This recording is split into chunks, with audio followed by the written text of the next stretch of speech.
Cassette 1, Slide 2. Practice Test 2. You will hear a number of different recordings, and you will have to answer questions on what you hear. There will be time for you to read the instructions and questions, and you will have a chance to check your work. All the recordings will be played once only. The test is in 4 sections. Write all your answers in the listening question booklet. At the end of the test, you will be given 10 minutes to transfer your answers to an answer sheet. Now turn to section 1 of your question booklet.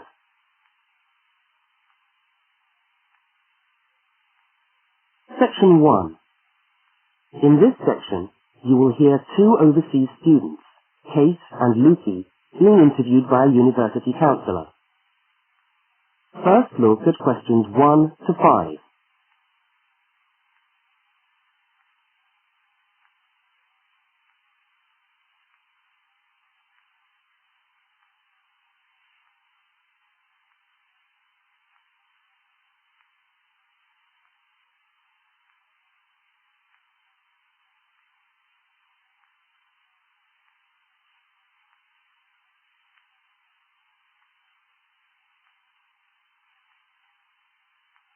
You will see that there is an example which has been done for you. On this occasion only, the conversation relating to the example will be played first.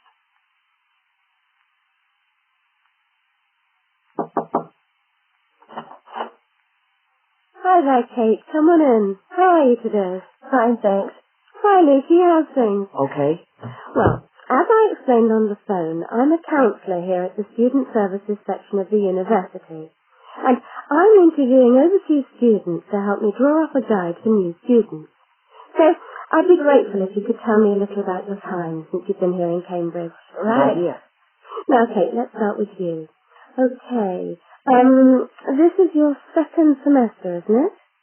Could you tell us something about your first impressions of the town when you arrived? Yeah. Well, first of all, I was struck by how quiet it is here in the evening. Kate's first impression of the town is that it is quiet in the evening. So, quiet is the answer. Now we shall begin. You should answer the questions as you listen, because you will not hear the recording a second time. Now listen to the first interview with Kate and complete the notes by filling in the numbered spaces 1 to 5.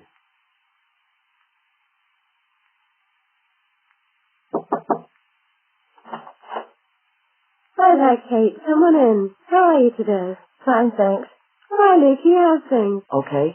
Well, as I explained on the phone, I'm a counsellor here at the Student Services section of the university. And I'm interviewing overseas students to help me draw up a guide for new students. So I'd be grateful if you could tell me a little about your time since you've been here in Cambridge. Right. Yeah. Now, Kate, let's start with you. Okay. This is your second semester, isn't it? Could you tell us something about your first impressions of the town when you arrived? Yeah. Well, first of all, I was struck by how quiet it is here in the evening. Yeah, I suppose Cambridge is a quiet place. Where did you live when you first arrived? Well, I went straight into student accommodation. It was a kind of student hostel. Ah, right. So, you didn't have to worry about doing your own cooking or anything like that? No, but sometimes I wished I had. The food at the hostel was awful. Oh, dear. But how were the other students? To be honest, I haven't managed to make many friends, even though the place is full.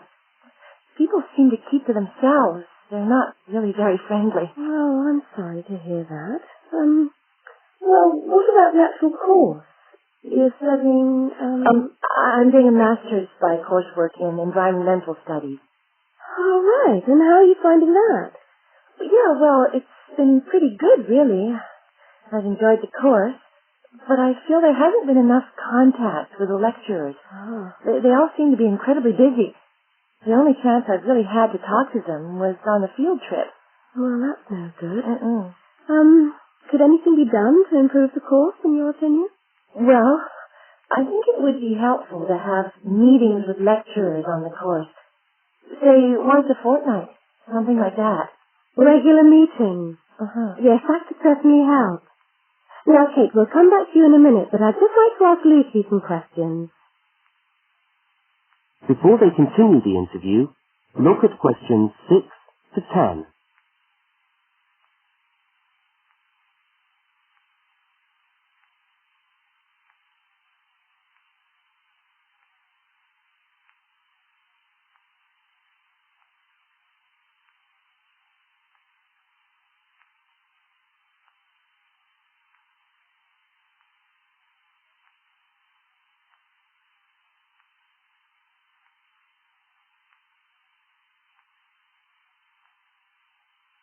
As you listen to the rest of the interview, complete the notes.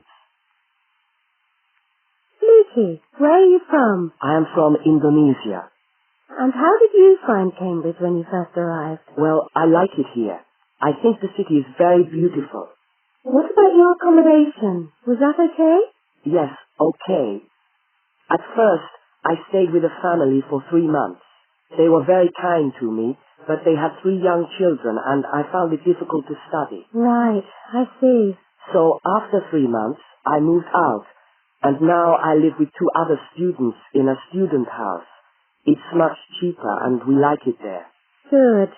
And what about your studies? What are you studying? I'm doing a Bachelor of Computing. Computing, I see. Oh.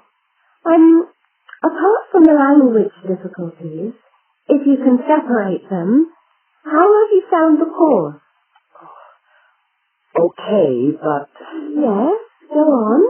Well, the main difficulty for me is getting time on the computers in the computer room. It's always busy and this makes it very hard to do my practical work. Yes, I'm sure it would. Can you reserve time in the computer room? No, you can't. But it would certainly help if we could reserve computer time. Yes. I'll look into that and see if something can't be done to improve things over there. Now, let's go back to Kate. That is the end of section 1. You now have half a minute to check your answers.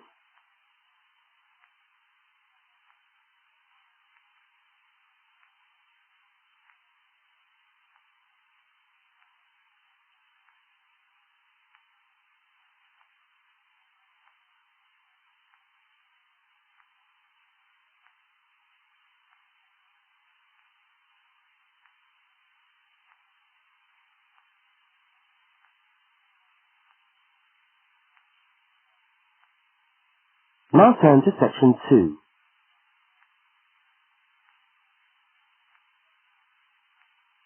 Section 2. You are going to hear a radio talk about buying a bicycle. First, you have some time to look at questions 11 to 20.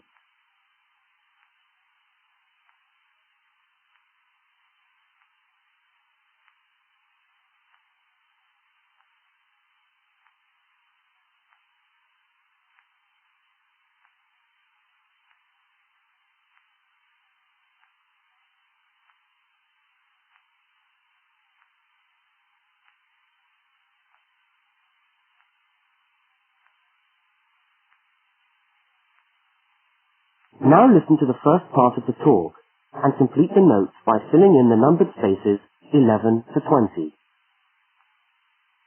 Well, last week we talked about buying camping equipment, and today I'd like to talk to you about buying a bicycle. A simple enough exercise, you might imagine, but there are lots of things to look out for to make sure you get the best deal for your money. Well, the range of bicycles is enormous. There are racing bikes, touring bikes, mountain bikes, or just plain ordinary bikes for riding around town. They vary enormously in 2 basic ways: price and quality. This means that the choice you make will probably be determined by the amount of money you want to pay, your own personal needs, what is actually available, or a compromise of all 3 things. However, in broad terms, you can spend anything from $50 to $2,000 on a bike, so you'll need to know what you're looking for. Single-speed cycles, that is bikes with no gears, are really only suited to short, casual rides. Their attraction is their simplicity and reliability. After years of neglect, they still manage to function, though not always too efficiently. If it's basic transport you're after, then you can't go wrong. 3-speed cycles, on the other hand, are all that is really necessary for most town riding, going to the shops and things like that. Like the single-speed bike, they're simple and reliable. If you are going to be going up and down lots of hills, then you'll probably want something more efficient. 5 and 10-speed bicycles are best suited to riding over long distances or hilly terrain and to serious touring. So if it's serious touring you're interested in, get a 5 or 10-speed bike. However, it's worth remembering that the difference in price between a 5 and 10-speed cycle is usually very little, and so it's well worth paying that little bit extra to get the 10-speed one. So I would tend to recommend the 10-speed bike as the price is similar. However, you'll be getting better quality components. Now the next thing we need to look at is size. Buying a cycle is like buying clothes. First of all, you find the right size, and then you try it on to see if it fits. Contrary to what you might imagine, the size of the cycle is not determined by the size of the wheels, except in children's cycles, but by the size of the frame. So you'll need to measure the length of your legs and arms to get a frame that is the right size for you. Well, that's all from Helpful Hints for today. That is the end of section 2. You now have half a minute to check your answers.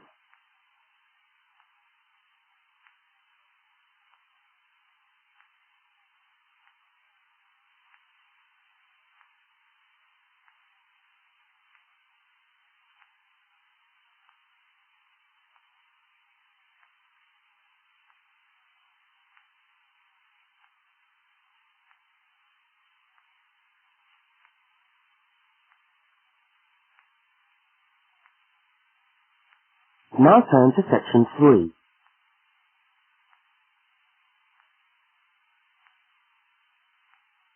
Section 3. In this section, you will hear a conversation between two students, Fiona and Martin, talking about a tutorial topic. First, look at questions 21 to 24.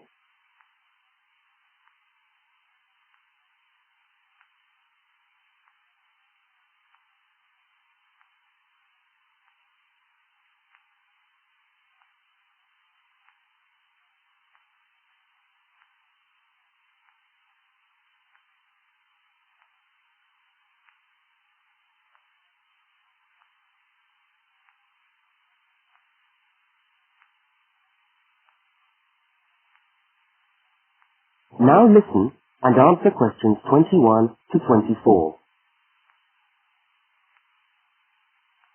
Hi there, Martin. How are you going with your Australian Studies tutorial paper? Oh, good. I finished it, actually. Lucky you. What did you do it on? I'm still trying to find an interesting topic. Well, after some consideration, I decided to look at the history of banana growing in Australia. Banana growing? Yeah, banana growing. Fascinating, I'm sure. Well, not as boring as you'd think. And I wanted to tie it into the work I've been doing on primary industries and the economy. Anyway, I bet there are a few things you didn't know about bananas. Such as? Such as the fact that bananas were among the first plants ever to be domesticated. Oh, really? Yeah, an extremely nourishing food. I suppose you're going to tell me the whole history of banana growing now, aren't you? Well, it'll be a good practice run for my tutorial next week. I'll do the same for you sometime. Okay. By the way, so where were these bananas first domesticated? According to my research, the Cavendish banana, which is a type of banana, and the first type to be cultivated here, actually originated in China, but they had a fairly roundabout route before they got to Australia. You mean they didn't go straight from China to Australia? No, they didn't. It seems that in 1826, bananas were taken from South China to England. I suppose they'd have made a welcome addition to the English diet. Yes, I'm sure. Well, apparently there was an English duke who was particularly fond of bananas, and he used to cultivate them in his hothouse, which is where you have to grow them in England, of course, because of the cool climate. And they became quite popular in the UK. So he was the one responsible for cultivating the Cavendish banana, which was then introduced into Australia. I see, and we've been growing them ever since. Yeah. Now look at questions 25 to 32.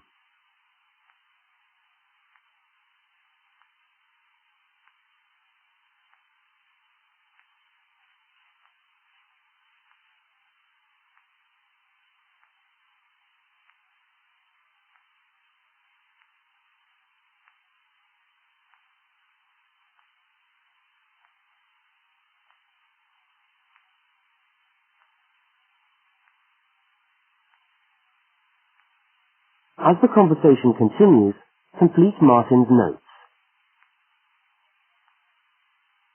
Are they hard to grow? Well, yes and no. To grow them in your garden, no, not really. But to grow them commercially, you need to know what you're doing. You see, you only get one bunch of bananas per tree, and it can take up to 3 years for a tree to bear fruit if you don't do anything special to it.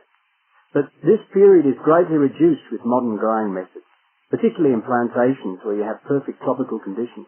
Right. So what are you looking at? 1 year? 2 years? No, around 15 months in good conditions for a tree to produce a bunch of bananas. And once you've got your bunch, you cut the bunch and the plant down. So how do the trees reproduce then?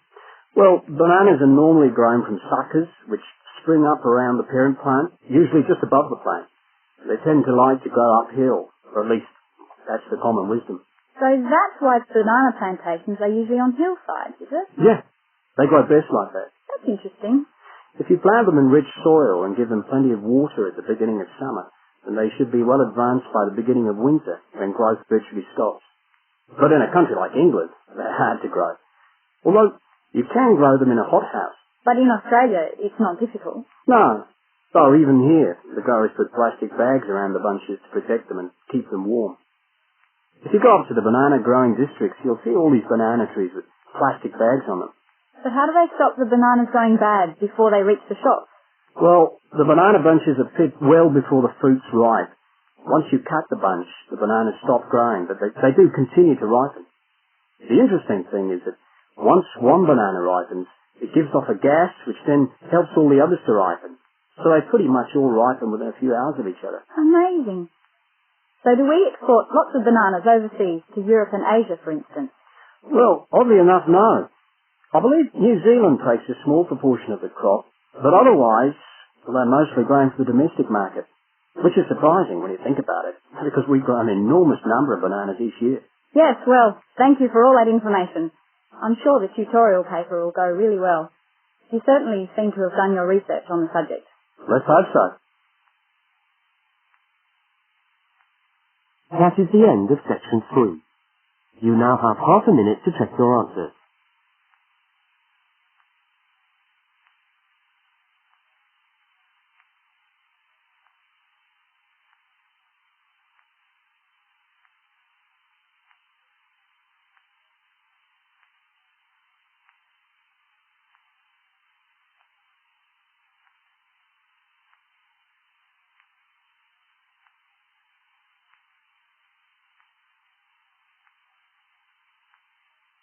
Now turn to section 4.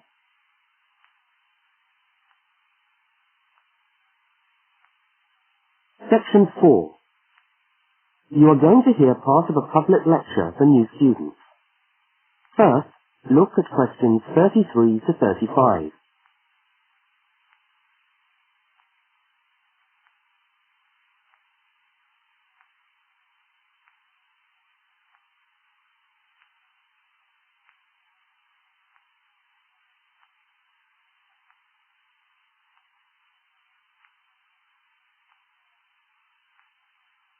Now listen and answer questions 33 to 35.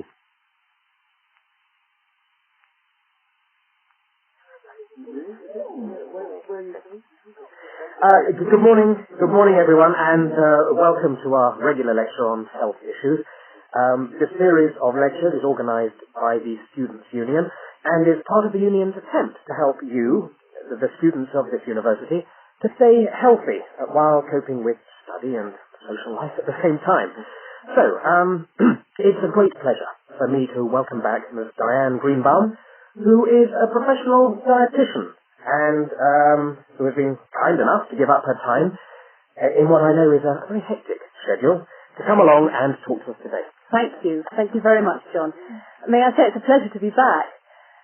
Now, stresses at university, being away from home and having to look after yourself, learning your way around the campus, all contribute to making it quite hard sometimes to ensure that your diet is adequate.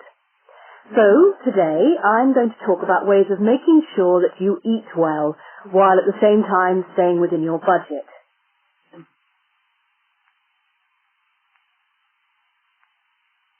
Now look at questions 36 to 41.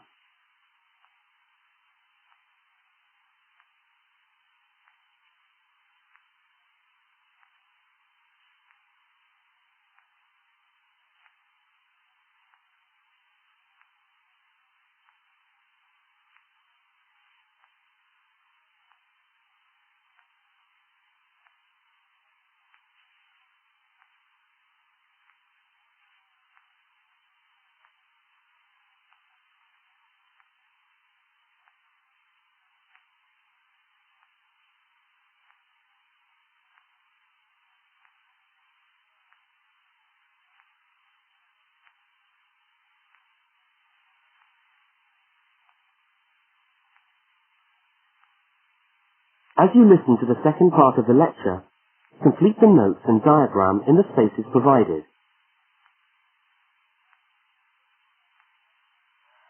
If you have a well-balanced diet, then you should be getting all the vitamins that you need for normal daily living. However, sometimes we think we're eating the right foods, but the vitamins are escaping, perhaps as a result of cooking, and anyway, we're not getting the full benefit of them.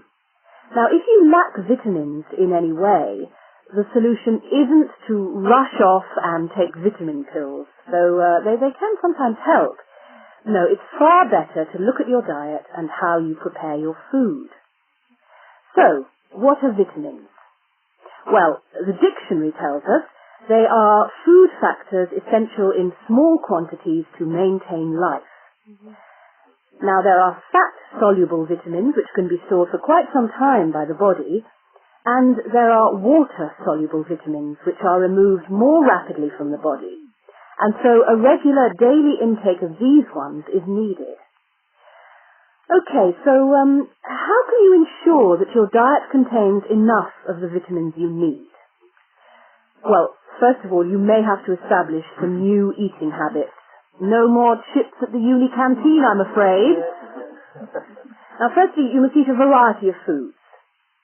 Then you need to ensure that you eat at least 4 servings of fruit and vegetables daily. Now, you'll need to shop 2 or 3 times a week to make sure that they're fresh, and store your vegetables in the fridge or in a cool, dark place. Now, let's just refresh our memories by looking at the healthy diet pyramid. Okay, can you all see that? Good. Well, now, as you see, we've got 3 levels to our pyramid. At the top, in the smallest area, are the things which we should really be trying to avoid as much as possible. Things like, yes, sugar, salt, butter, all that sort of thing. Next, on the middle of our pyramid, we find the things that we can eat in moderation. Not too much, though. And that's where we find milk, lean meat, fish, nuts, eggs. And then at the bottom of the pyramid are the things that you can eat lots of, because they're the things that are really good for you. Here we have bread, vegetables, and fruit. So, don't lose sight of your healthy diet pyramid when you do your shopping.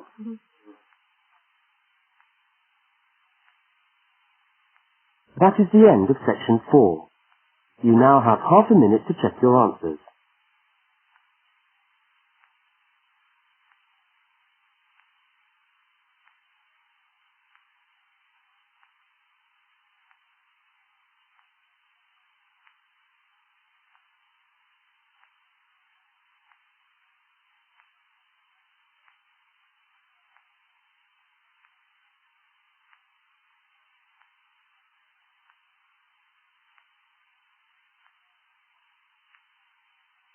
That is the end of the listening test.